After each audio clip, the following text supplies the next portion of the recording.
আপনাদেরকে আজকে তৈরি করে দেখাবো নারকেল চিজ দিয়ে অপূর্ব স্বাদের এক ক্রাঞ্চি পিঠে। 1.5 কাপ ময়দা, স্বাদ অনুযায়ী নুন, চিনি, এখানে জল দিয়ে একটা নরম ডো বানিয়ে নেব। ডোটা রেডি হয়ে গেছে, কিছুক্ষণের জন্য চাপা দিয়ে রেখে দেব। নারকেলের পুরটা রেডি তো করে নেব। এর উপর কিছুটা চিজ দিয়ে দেব। পুর রেডি হয়ে গেছে। একটা একটা লেচি এরকম লম্বা করে বেলে নেব, মাঝখান থেকে কেটে নেব, এক পাশে এরকম জল দিয়ে নেব, সিঙ্গাড়া আকারে গড়ে নেব।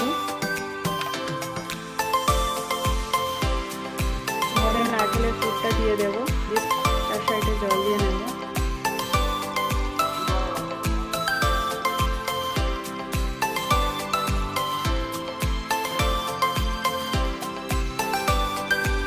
একটা পিঠে মাঝারি আঁচে ভেজে নেব।